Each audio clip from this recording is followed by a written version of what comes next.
I'm Maria Menounos, and you're tuned in to AfterBuzz TV, the ESPN of TV talk. Now, let the buzz begin.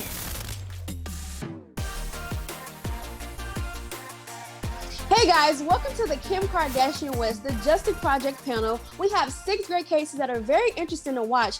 But before we get into that, I'm your host, Sierra Stafford, and I'm joined with 3 other of my lovely hosts. I have Jeff Williams, Zach Weinberg, and Sanai Moore. How are you guys doing tonight? I'm doing good. Great. I'm feeling inspired. Very inspired. How are you guys feeling? I'm doing good. You know, I was excited to watch this originally just because I am such a fan of Kim. But, you know, this project, this documentary, there was so much more to it than just learning about Kim. You know, this was really learning about the justice reform and like the problems that the system has. Yeah, I came in as more of, I'm a fan of Kim and the Kardashians as a whole, but I came in as a fan of wrongful imprisonment and learn about the justice system and all that. So seeing her take her platform for good and showcasing that was just so amazing to see. Yeah, and I think we kind of all had an idea of what the criminal justice system is like nowadays. But I know for me personally, this kind of opened my eyes to see like what people actually go through and how, you know, things go down in the actual courtroom. So we have 6 cases that we're going to discuss tonight. And the first one, Alice Johnson. So Alice Johnson, she's been in jail for 22 years now, and she was convicted of a non-violent drug offense. So she was never had no type of criminal background, nothing sketchy of her going on.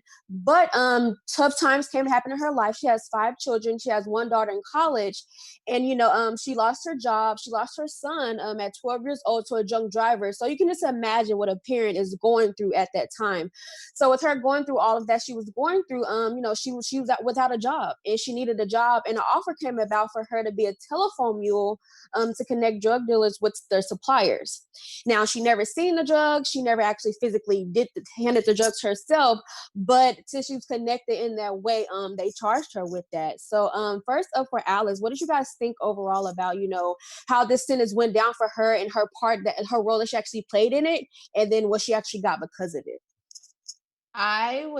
When I first heard Alice's case, and for her just being like the telephone basically through it, it's like, I felt it was totally unfair to have her. I mean, of course she knew, you know, kind of what she was getting herself into, and okay, she could do time, but to take her life away for something that she can't even give you true information, like to get the big guys of the drug dealers. So to really take her life away, it kind of made me angry inside at the people, you know, the judges and the people who were just in the process of committing her for the crime. I just honestly felt my heart went out to her. Definitely. Yeah. This Alice Johnson is kind of like the face of Kim's like work, because this is like the first case she kind of like pursued, but you know, we also saw this play out on the Kardashians. So it's kind of interesting to learn more about her story and hear from her family members, because you don't really get that on Keeping Up, like full in depth of like the full story. I really enjoyed kind of hearing about it, and I'm really glad, you know, Kim was able to get her free. Yeah, one of the most shocking things was when they were talking about how many years, they were saying life plus 25 years, and that's the same time as a Unabomber. And when I heard that, I just like sat there. I was like, how can someone have the same sentence as a bomber that like intent to kill people compared to someone that was just the middleman or a phone person or just like intelligence, or it just didn't make any sense, and it just didn't sit right. And it just kind of, it started off the show with like something so crazy, and it's heartbreaking to see, but it was great to see that she got out. Yeah, and then like we said, she was a first-time non-violent offender. So you would think they would have some type of leniency towards her, but they didn't. So she went in at the age of 41, and she's now 64 years old. So, you know, over 20 years of her life. But what I do loved about her story was Kim went straight to the White House. Now, I want to say really fast about this picture. I don't know if you guys saw, like when Kim actually first posted the picture that she took with Trump, and people went crazy, like, what are you doing with him? Everything went crazy. But when we saw that clip in the actual show, it made me realize, oh wow, like she was really fighting for her beyond measures that we even knew about at the time. So I'm just glad that Kim went straight and just went to the big dogs and just went straight to people that could help him. And So Alice was in Alabama. She was in Alabama prison, and she was released actually. So I don't know if you guys saw when Kim gave her the phone call. It was like, oh my gosh, like you don't know what's going on. Like you're released, and you guys, I cried. Oh my God, for sure. I had chills the entire time. Yes. So I was happy to see that for her. And then one more thing, they had to cut. So the cut 50 is something they put into place to basically like give people that are in prison for longer years to get their sentence cut down or grant them clemency. So that's what something they really used to fight for Alice's case. So I'm glad they mentioned that, because when she was first prosecuted, they didn't use it at all, which we will see for a lot of these other victims as well. So it was just kind of good to see how they took, what steps they took to get this to happen, what went wrong the first time. So that was good to see. And that's like only something Kim could do because she has such a platform to be able to go right to the White House to make a change and a difference. Yes. So we're glad for Kim for that. So yeah, big ups to Alice. And, we just hope she keeps faith to stay strong.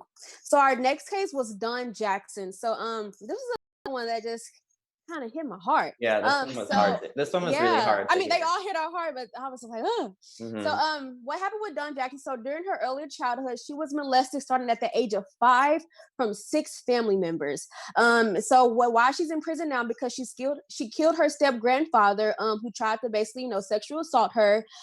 She has 7 children. She has been in jail for now 21 years. And the first person to molest her was her mom's boyfriend. So that's why she wanted to move with her grandmother, and how the step grandfather ended up happening.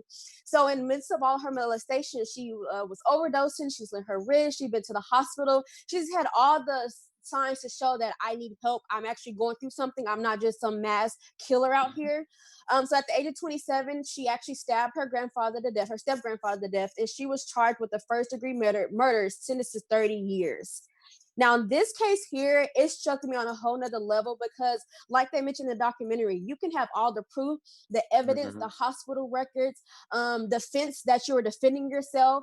Now, not saying that she doesn't deserve jail time. We're not saying that. But, in this case, they didn't use any of the evidence. They called it mitigation evidence, which is evidence that you have to basically prove up front.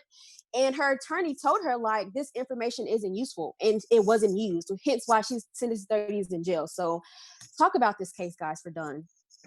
Wow. The entire time. First of all, they swung out the gates with all of this being so emotional for us to watch. But to hear that, like, she's went through so much trauma and none of that was really taken into consideration, it just made me so sad and not have as much faith, when it comes to in our justice system, because, I've always said, I feel that there should be some type of therapy or some type of, counseling for people who do commit murders or who have done things, that they're getting jail time for, because there's a reason why. And that was Kim's big, point, one of her biggest points in the show is saying, a lot of this stuff has to do with like what's led up to this. You're going to get jail time because you killed somebody that hurt you. Like, that's crazy to me. That's literally ludicrous to me. I mean, I think she definitely deserved to get jail time. She still killed him, maybe not as much. It makes me wonder why the lawyers or the attorneys didn't use the background information. Did they ever say like why they didn't use it? Or was the lawyer just not like trying hard enough for her to win? She said she said that she told her it wouldn't be useful. Like basically it wouldn't help. Now I don't know how. But, like, why would she say that? Exactly. It makes me think she wasn't trying hard enough or she didn't care enough about the person she was representing. And sometimes it's like that. And sometimes like if you get a public, defender, or you get someone who doesn't have a lot of experience, who doesn't know about, certain laws and certain, policies, a lot of things that they don't know, they're not going to be, as useful as like lawyers who've been at this for years or who, really are trying to push for justice. Some people aren't like that. Yeah, one of the things they mentioned in this that was kind of towards the end of Dawn's section is that one of her sons is actually diagnosed with cancer, and she doesn't have the chance to like be with him during all the chemos or be with him during whatever stuff he has to take through this time. And like that hit home for me because like there's people or family members I have to that have cancer in my family, so I know from a personal experience how hard that is. So being able to think that like maybe you wouldn't be in that situation where you can't go see them, like as a family member, you know every conversation is sacred, every like every time you're talking to them, every time you see them is sacred. So to hear that, it like hurt my heart that she's still there, like she's still trying to fight to get out when her son is still diagnosed with cancer and is fighting for his life and she can't even see him. And I think too, oh, go ahead. Yeah, go ahead. Well, I was just going to say, like, one of the interesting things was that her kids grew up thinking that she was a bad person. I was going to say that, yeah. Okay, twins. Which is so funny because they didn't know the full story. They're kids. They're just like, my mom is in the newspaper, my mom's in jail. Like, they never got to really learn until they were older what her backstory was. Yeah, and I was gonna say, that's the part that made me sad too. And just to see her son break down, and you can tell her daughter was in like complete disbelief. Like, oh, this whole time I grew up thinking she was a real murderer. We realized I know why she did what she did, and I won my mom out. So it's just tough. And like you said, she has 7 children, so she had to miss, birthday parties, growing up, high school, middle school, high school, whatever it was. So it just breaks my heart, and I really do hope she gets the justice she deserves. We didn't get too much on the end about her, but it's I'm still sure pending, seeing through and right? through. Yeah, it's still pending. Yeah. So yeah, hopefully she does get the justice she deserves, because I mean, if someone does something wrong to you, I feel like you deserve something for defense. I feel like they use defense in court a lot of times, and I feel like that's a case that should be used as that. And the fact that they have the proof, like Kim said, let's pull up all the documents we can to show that you went through everything you went through. Let's pull up the medical history, the hospital records. So I feel like once they get all that paperwork situated, she really might have a good fighting chance. So I think that's what she needed the first time. So shame on her first attorney. But it's okay. He didn't try it's hard okay. enough. Then try hard enough. It's okay. Kim to the rescue. Always. Okay? if she's not gonna get help, like this video is gonna help her, like this documentary. Definitely. I think. So definitely. Yeah, that's the good thing. They got this platform. If not, if they can't do enough. So our next person we're going to talk about is Alexis Martin. So this was a 15-year-old. So a 15-year-old girl was assaulted. She was set up for sex trafficking. But not only that, the underlying story before all of that is what was so shocking to us. So her mother lost custody of them because her mother was doing drug trafficking. She was molested by her mom's husband, and the mom, she felt like her mom always chose her.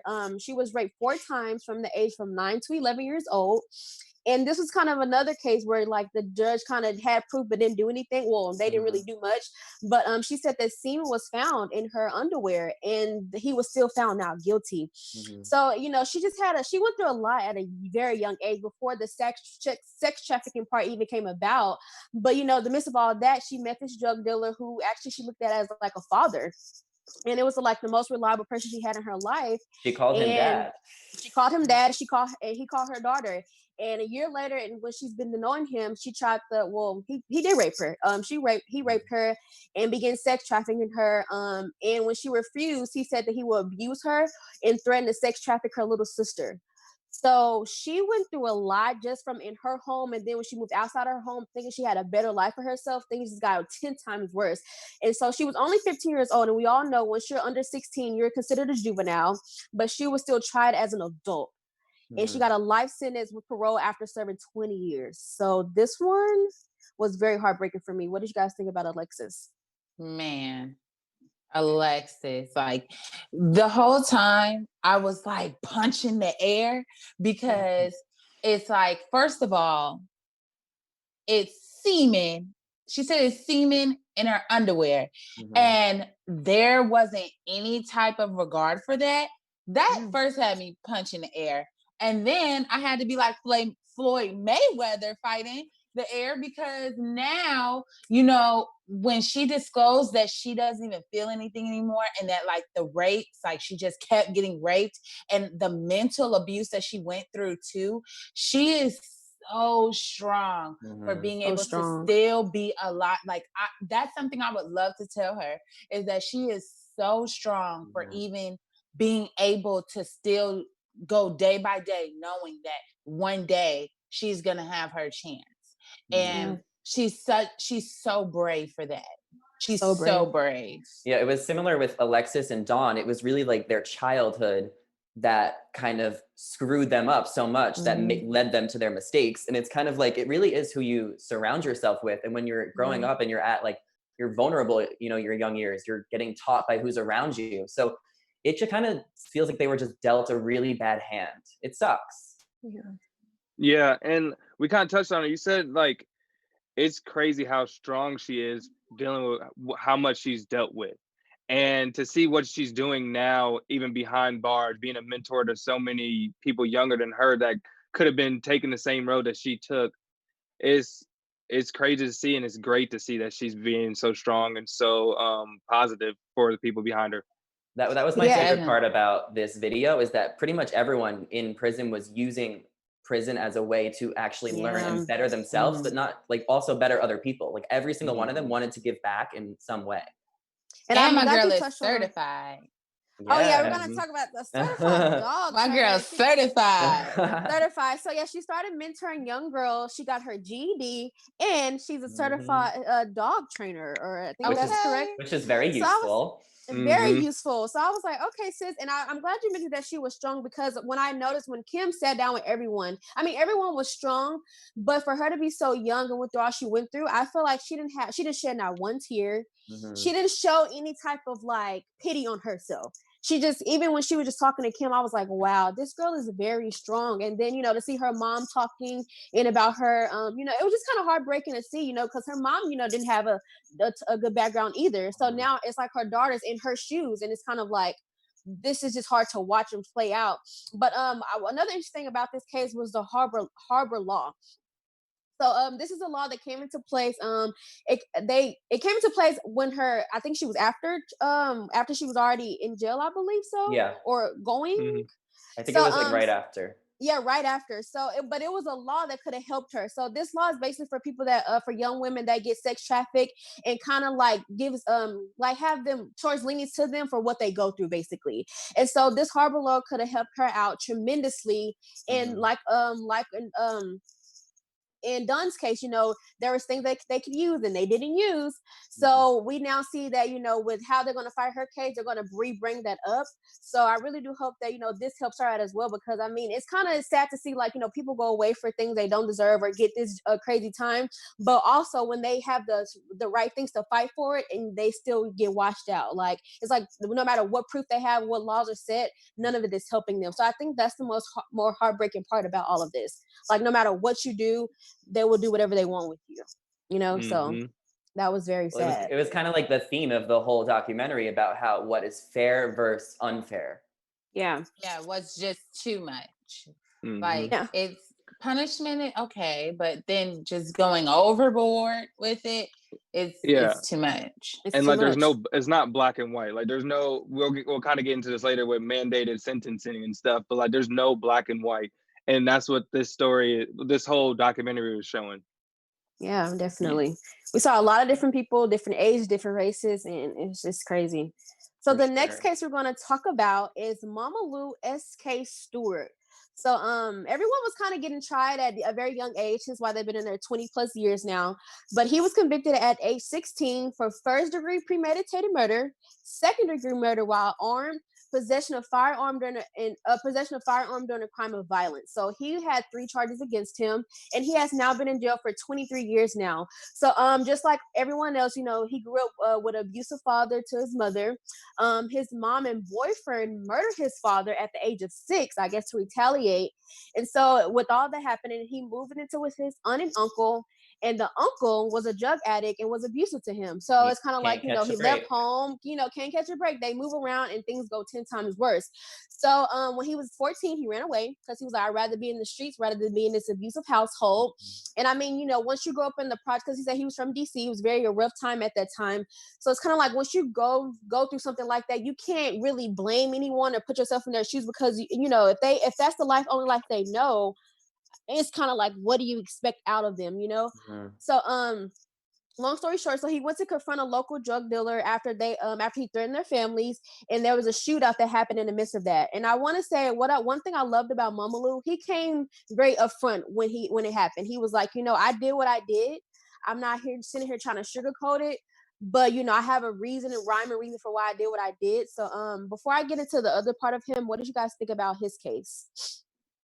He was very honest, I think, you know, because he knows that he took someone else's life. you know, even though the person threatened to get his mama and his family, you know, you can't threaten mama like that. But I mean, you have to be honest when you're talking to Kim Kardashian. Like, you want her to help you, you tell her the exact truth. You tell her don't the BS with exact Kim because she does not have to talk to you. But I feel like when you have any lawyer, they say, tell me everything. Right now, I'm not here to judge you. You're not guilty or innocent to me. Tell me everything, because me knowing everything is the only way I can help you in your case. If you lie to me and it comes out on the other side, now we both looking crazy. So I'm glad he was honest. He was very honest up front. And, you know, I love how he even took accountability and said, you know, I did what I did and I understand that. And I'm trying to do things now to help younger people so then they don't have to go down those different roads and they can take different avenues and not have to experience what I've experienced. Yeah. And like kind of what I was just like touching on with not everything being black and white. This is a perfect example. This is definitely a big difference between this one and the previous cases, because he actually did the violence part of it. But it was just crazy to see how he was so upfront about it, how he was so honest about it, and then how much stuff happened before he even got convicted to kind of mentally change him, and how like that was not even used in the case and everything. It's heartbreaking to see. One of the things that was like the craziest part about it for me in this, when they said like stand up if you've been in jail for like 20 plus years or you have a sentence of 20 plus years or more, and like pretty much the whole room stood up, it just gave me chills, because like that could be anybody. And and all those people, that's those people's brothers, cousins, sisters, family members. It's like when you go to jail, your whole family is pretty much going to jail in a way. I really liked that Good scene. Point. When Kim kind of came in and spoke to all those people. And the first thing she said was, she was like, I don't really know much, but I'm here to listen and I'm here to learn and I'm here to use my platform to help. Yes. And that's exactly what she's doing. So yes. Pour one out for Kim. I want to actually touch on that scene because they were there because of Dr. Howard. So Dr. Howard, he's a professor from Georgetown University, and he was fighting for education in a DC prison, which is where Momolu is. So they were they were getting Georgetown education basically. So you can see all of them saying, you know, we're so thankful for this opportunity. All prisons should have this because it makes no sense for us to be locked in here, and when we get out, whenever that may be, we don't even know how to adjust to the outside world educationally or mentally, physically, whatever it may be that they need. So I'm just glad that I want to give a shout out to Dr. Howard, you know, for just fighting for them and just giving them that education that they need, because you can tell it helped a lot of them. And they were very thankful for it. They had a lot of stories to tell about it. So that kind of tied into why they were all there in the first place. They were that part of that education in Georgetown. So that was really good to have that in the prison. I can imagine there being so many prisons that don't have those programs, or that don't have people that really give you opportunities to like learn a talent or learn a hobby or study. So I think they were, you know, they're fortunate in a way that they were able to get that kind of degree and learn that education. And then it was one girl there. She said that at age of like when she was a little girl, her mom would have like hired tutors for her, and she was like, none of the tutors helped. But once I got this in prison, that was I learned so funny. Much. I was like, I can totally relate. Like my mom has hired so many tutors for me, and I didn't learn anything. So listen, I'm just glad that she had the opportunity here, because I was like, wow, you would think. Yeah, that was just crazy. But I mean, but that just shows like that it really works, you know, like that just shows even more that like this should really be pushed in all prisons, not just this one. So hopefully not only this, you know, that opens up for, you know, like the judicial system, but like other prisons to like get education in their prisons, you know. It's very necessary. I can't imagine all other prisons kind of doing the same things that they do here. Yeah. Hey. And definitely therapists. They definitely have to have some therapists in there too. People who really care and who want to do this. Yes. And so more so Momolu, he had one of the most well, I'm not gonna say most interesting, they're all interesting, but like his case was kind of different too, because his friend Kareem was also in jail for the same exact thing. And Kareem was released before him. And so and as we saw, Kareem was actually speaking on his behalf on his scene the whole time. But I'm just glad to see that, Kareem was like, I'm out and I'm trying to get my friend out as well. We got convicted of the same thing. Now I'm not sure, I don't know if they talk about this, correct me if I'm wrong, but like what was the difference and why he got out sooner than him, or he got what out played a part of that? So he had helped create a basically like a I don't want to say a law, but it was basically like he fought on his own case, and like he was able to remember, he kind of like fought on his own, and so then he was able to like show, the right things that were going on. I'm really excited, but and so then from there it was like, okay, he's been helping with getting people out sooner than just like, having to spend their whole lives in jail. Yeah, and I think that's when we got a peak of hope, because that's when Kim was like, well, if Kareem is out, we know we can get him out, Yeah. So, well, Kim said she was like, I wonder if when they leave jail, do they still keep in touch, or do they try and visit, or do they help? And this guy, he had his homeboy, he's trying to help his homeboy out. Yeah, he better have. I mean, they were in there together. Yeah, for a long time. And I think, and they were real friends. They weren't like the next people we're going to talk about. I don't want to say it just yet, but they weren't like them, like they met in prison, but they were like real life friends. They went down together. So I was like, you better have your friend back. But still, like even in prison, like I imagine people in prison make like such good relationships with the people they're locked up with. Yeah, true, definitely. Especially been there for that long, so definitely. So good news for him though. So he was released on parole October 2019, and another cool thing that they threw in there, that he performed with Kanye at a Sunday. Yes, you better get it. That's like going from lowest to highest. Like there's nothing better than that. Kim said it doesn't stop here.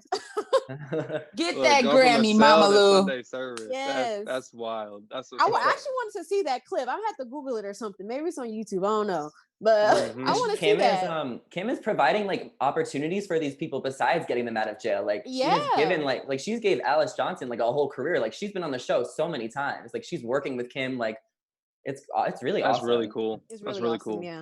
So I was like, okay, Kim, but I was very happy for him, and he spoke out amongst his community, so it was just really good to see.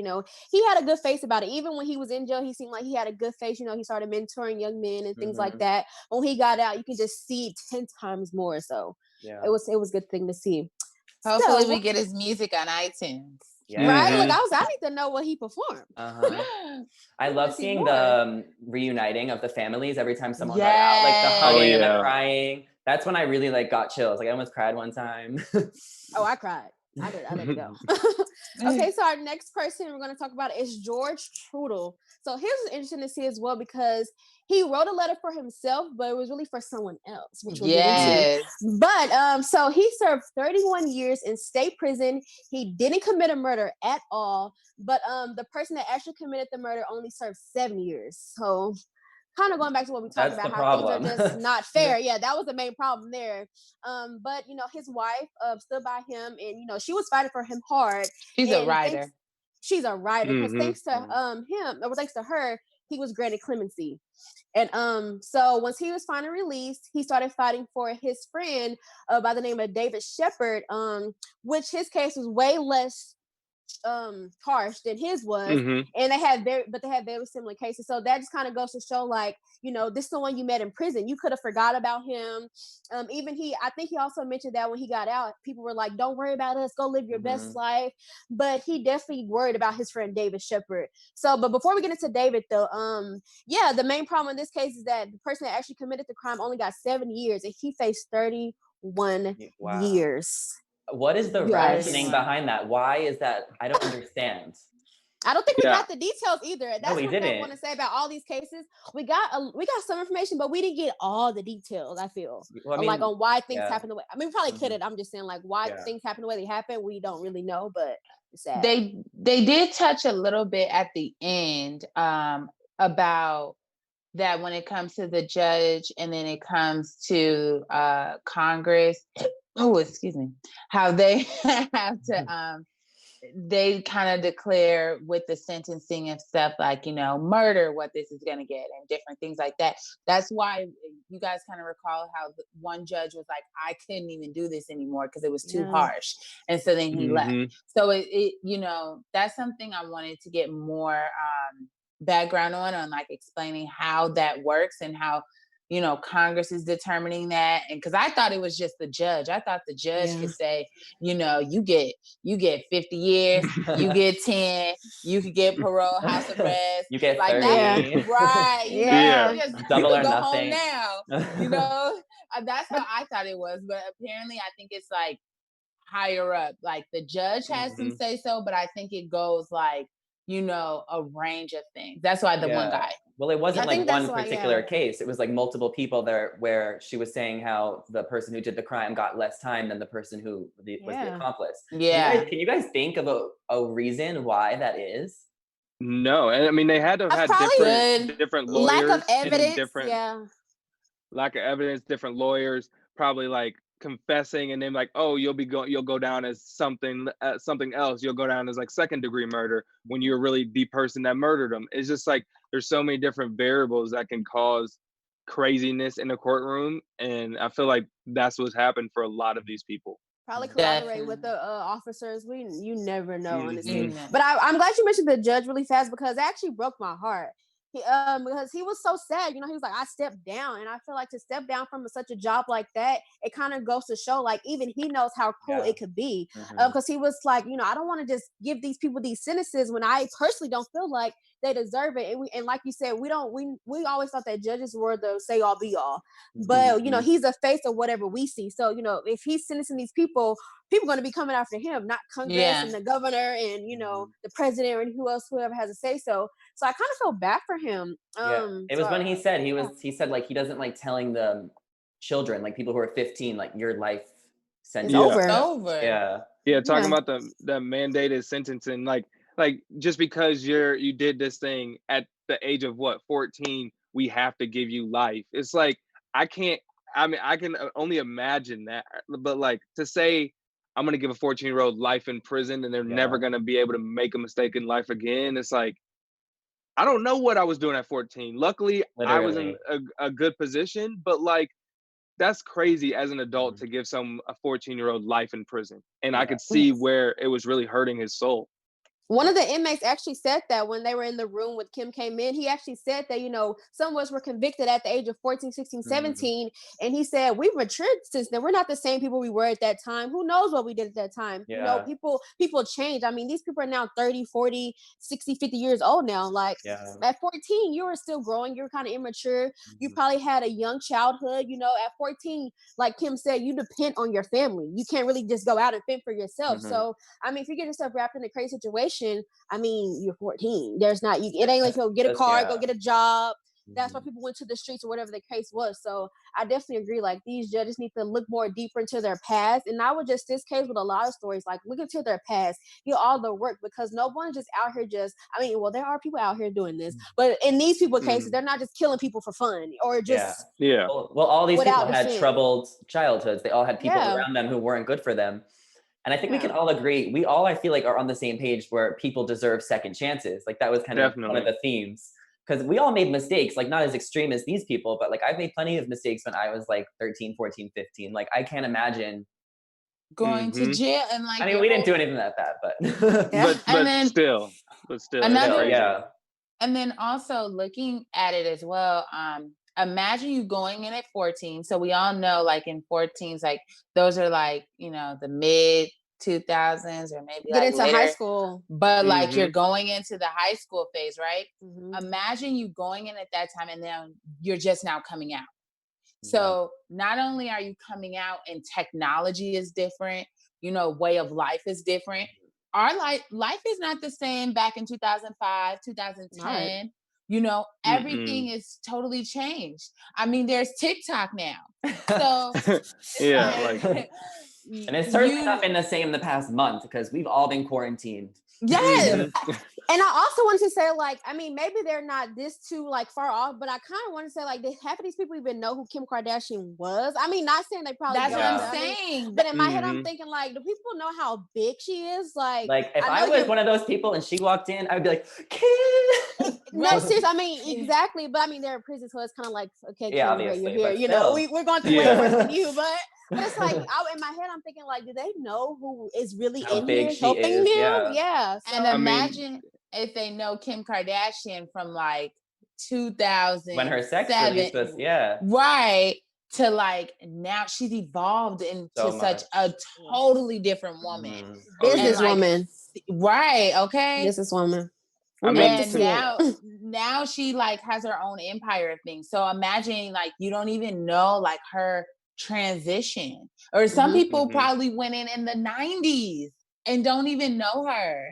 Yeah. I mean, like, if anything, they only know her from like rap songs or like rap stories or anything Kanye adjacent, just because that's probably the only message that's getting. That messaging that's getting in the jail cell.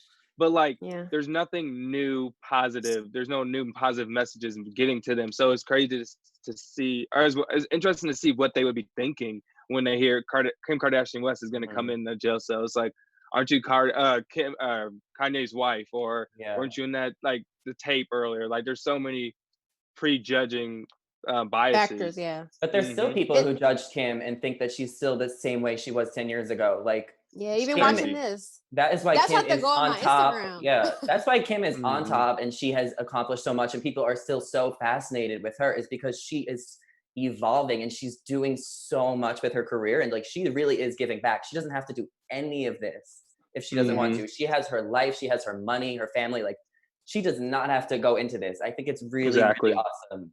And you can tell she's genuine. I feel like people could say that if like it was kind of off, but I feel like Kim is very genuine in everything she does. I don't get a bad or ill bad from Kim. I mean, I personally like the Kardashians, but you know, I read into people that always have something to say about them, and it's kind of like there's only so much you can say when they keep showing you that they're people, and I feel like it's not just them. All celebrities go through this. Like, people are gonna judge you no matter what. No matter what your past is, no matter how good your future is, people gonna have something to say. So it's just kind of like, as long as you keep showing them that you're bigger than that and you're higher than that, which is what Kim is doing, you're gonna always win. So I'm proud for Kim for that.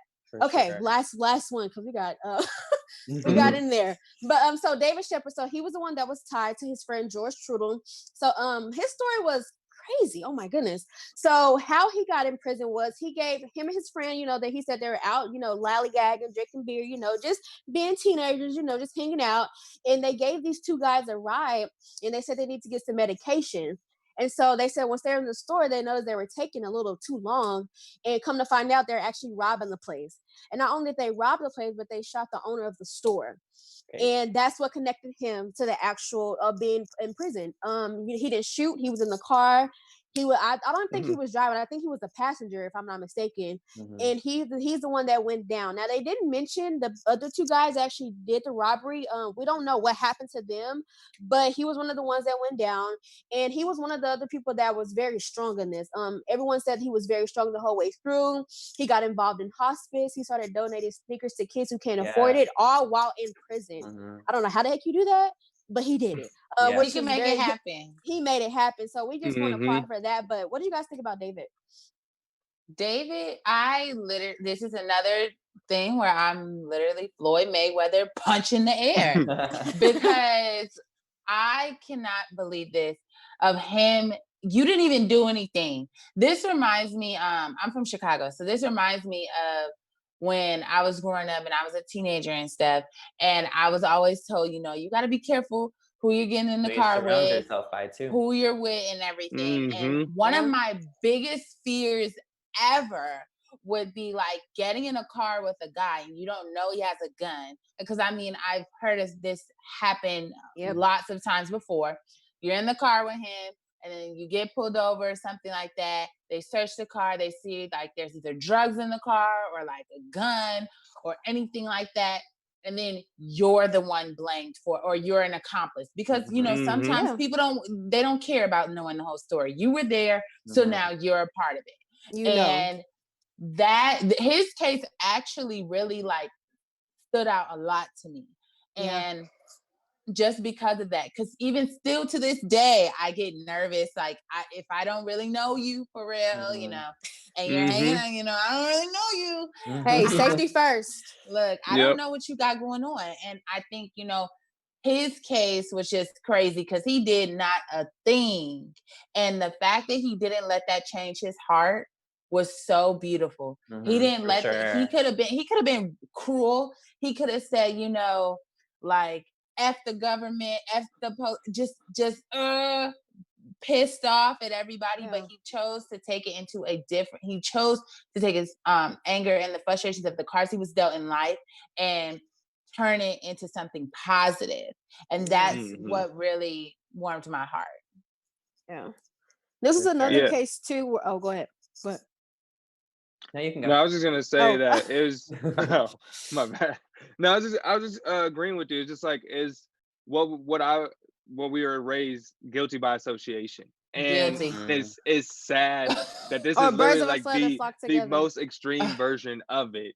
But like for real though. he was just there, he was just in the car and they tried him as he was in the building where the shooting happened. And there's just so many false accusations and just like it's hard to watch. And I mean, like you said, it hit because that's stuff we've been ingrained in learning. It's like you got to know who you're with at all time, what they're doing, what they're about, because at the end of the day, if you're with them, you're one of them. I do want to ask you guys this because it went through my head when I was watching this case.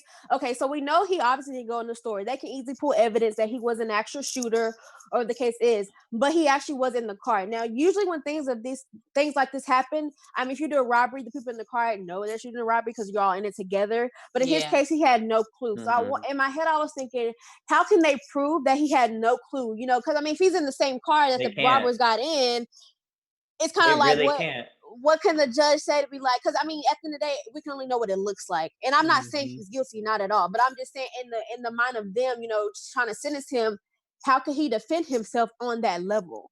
You know, it's hard, but I do think there's certain questions that can be asked in order to really take him out of the equation. Yeah. For example, you know, like if you and somebody are gonna rob, you know, the place, you're gonna know certain things. There's gonna be certain details that are gonna be only you would know if you were the one. Only you would know if you're doing it. So I mean, you know, and you can tell. No, I'm interrupting you. That's my fault. Oh, no. It's totally cool. I was just going to say, you know, there's details. And like I said, it's the people that we're choosing to put justice in their hands. You know, it's up to them to want to do their job and really investigate. You could tell when somebody's lying. I know everybody has at least seen one episode of First 48. And you know how they'll start singing like a canary when... you know, or the people who really didn't have anything to do with it, they just don't know. So it's just like, you know, there's certain questions that can be asked. They probably just didn't put enough pressure on this case like we seen with some of the other cases. That's probably what it was. Yeah, definitely. It's just weird. Like, I don't know. It sucks. Stuff like that sucks. It does. And then, so this is another case where Kim went straight and hit it on the nail. So she went to Pennsylvania to meet with the lieutenant governor there. And I was just glad to see that he was on the same page with all of this. You know, he was fighting for their criminal justice system out there as well. And, you know, trying to fight for those who are wrongfully put in prison for the wrong things. So it was just good to see them sit down and talk. George and his wife came along with her. And I was just like, wow, like these guys are really like fighting for one another. Like they didn't have to be here. They didn't have to go. They didn't have to do any of this, but they're all sitting there trying to come up with a plan for David. And you can tell he was just so like when Kim got on the phone, he was like, hey, like, I don't know if he really knew who Kim was, but you can just hear it in his tone of voice, like, girl, it's a breath of fresh air to be talking to you, you know? Yeah. Right. So I think a lot of these people, like, they know it's Kim, but I think they're just like, they realize how valuable she is with everything that she's able to do. So they want to talk to her like a normal person because she really is just trying to help them. Yeah. And she's not just like a, you know, a celebrity who just wants to do it for clout. Like she's doing it for a is very genuine and it comes from her heart, and you can tell. Even, you guys kind of remember how she was getting backlash in the beginning of like when she started her apprenticeship and really starting her law school and everything. And people were like, oh, you're just doing it just for clout. And it's for the show. We literally. it. But the Marketing. thing is, this wasn't about Kim. This documentary was not about Kim. It was about the people being affected in the system. And that's what's really cool. Like, we really didn't even mention Kim for the first half of talking about it. We were just talking about each individual person and what they went through. We only got we only got Kim in like the beginning where they gave a backstory about what's about to happen. That's the only thing we got out of her. And then she also mentioned before, she talked about it because I actually watched the show, Keeping Up Kardashians. But she also talked about like, she got this passion from her father. Everyone knows her father was a lawyer. So she said she feel like she's stepping into his shoes. So I feel like she definitely did this for the right reasons. And she has the background. Most people don't even have a background. They just want to do law just to do law. But she has some type of connect to it. So that's why I was thought that she was genuine about it. But good news for David though.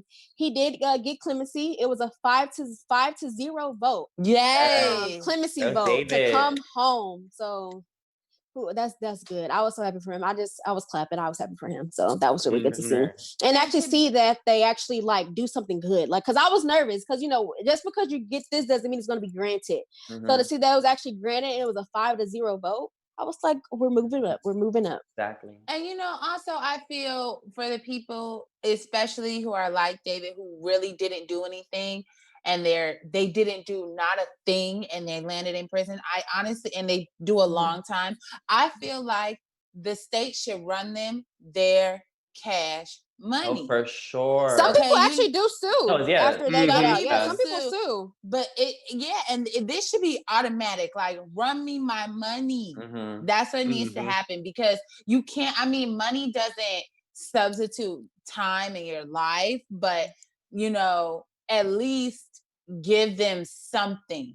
Because you took away their life, the time they could have with their family, their advancement. And then on top of it, I think they should also give them counseling when you leave prison or jail. There should be at least like a mandatory 3 months of counseling or something, because to adjust to life of 20 years.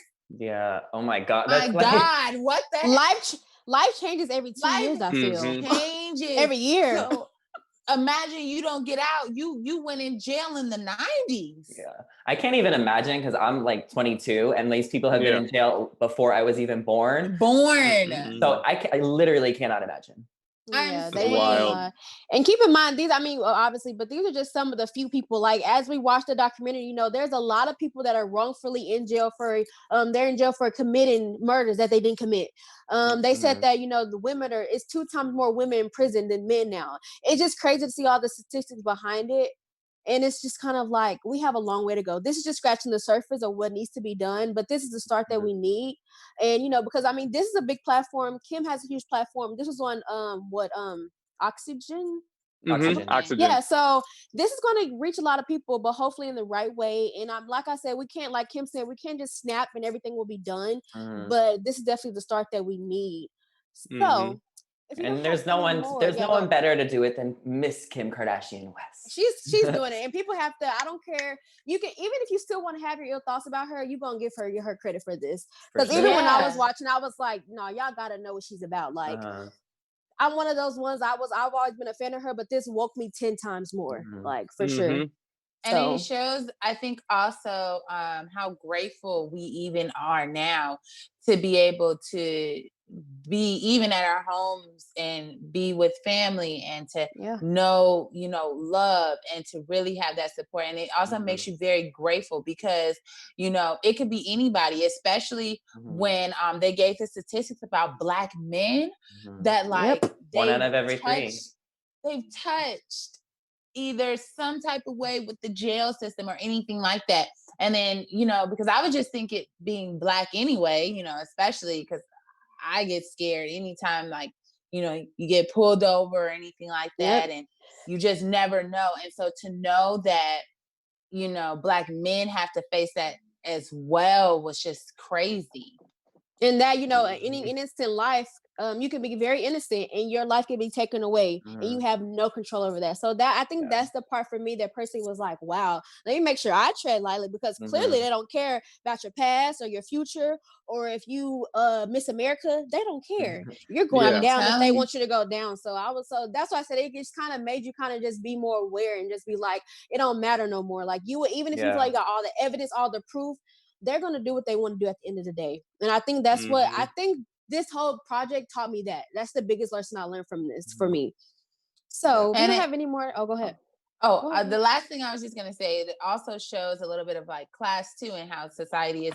If you don't have the best, you know, a lot of people look at public defenders are people who are just like, you know, they're either straight out of law school or they don't win a lot of cases. So they're just trying, you know, and those are given to you by the state. So those are just free lawyers for you, versus like someone who's like Ted Bundy ended up doing time, but like, you know, someone like that who was able to get a really good lawyer, you know, it's just different. And those are people who need like beyond life. Oh yeah. And it's people that deserve it, like Kim said. Right. So it's kind of like, you know, it also goes on the way our society is ran too. If you got the money, then you're able to, you know, get so many advantages in life when you have more money. And that's just a tip for anybody that's watching, or, you know, or if you want to be rich one day. I feel like it is very important to always have a lawyer. Like I know for me personally, once I get to a certain point in life and have that money, I'm going to have a bum lawyer on standby for anything necessary, okay? Because life is crazy and things come at you. And it don't even have to be anything like legal. It could be, you know, family. It could be anything that you might just need a lawyer for.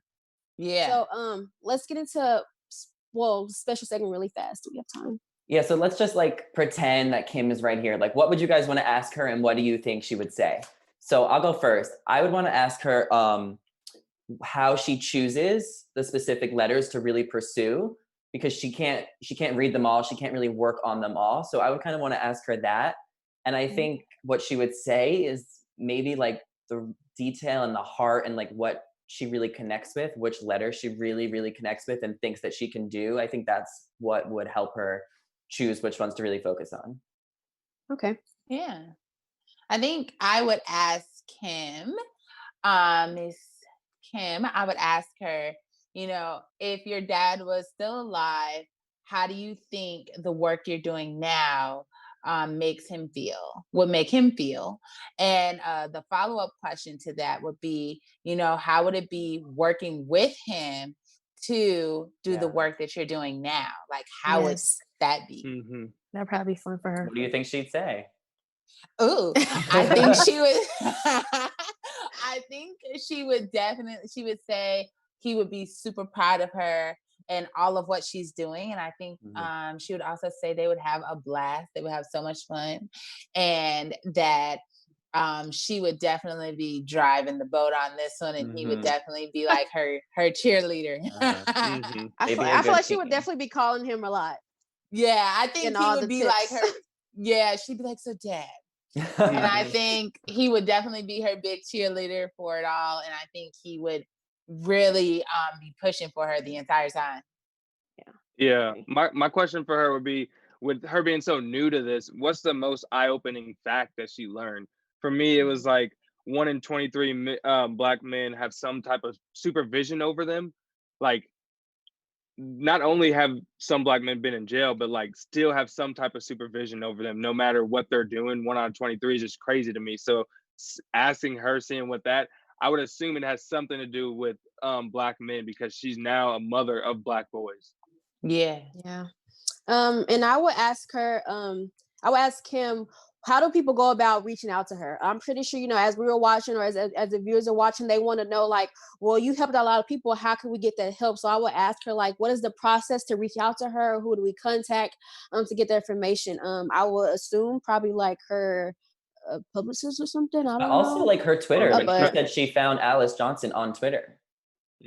Oh, okay. Cut 50 as well. Yeah. So that's all the time that we have for tonight. We did have some good news and gossip, but there was just tweets about, you know, what people thought, correct? Yep, and it just impacted so many people. But we've talked about it so many times. We were affected. So many other people were affected and motivated from this. Yes. So that's all we have for tonight. A lot of good cases that you saw. We'll get more into them. If you just go follow their journey, you'll go online. You can see what happens with them. But until next time, I'm your host, Sierra Stafford. You can find me on my Instagram at Sierra Stafford TV and my Twitter at Sierra B Stafford. Where can I find you guys? You can find me on Instagram at Zach Weinberg, ZachWeinberg. You can follow me on Twitter because I tweet about the Kardashians every week. You can follow me on Instagram at @IAM_Sana, SANA_. And then on Twitter, you can follow me at IAM_SANA. Yeah, and you guys want to continue the conversation with me, you guys can follow me at jeffwilljunior on all social media platforms. Yes. Bye, guys. See ya. Our founder, Keven Undergaro, and me, Maria Menounos, would like to thank you for tuning in to AfterBuzz TV. Remember, we're not just the first, we're the biggest in the world, and we're the only destination for all your favorite TV shows. Whatever you crave, we've got it. So go to AfterBuzzTV.com and check out our lineup. Buzz you later. The views expressed herein are those of the hosts only and do not necessarily reflect the views of AfterBuzz TV or its owners or principals.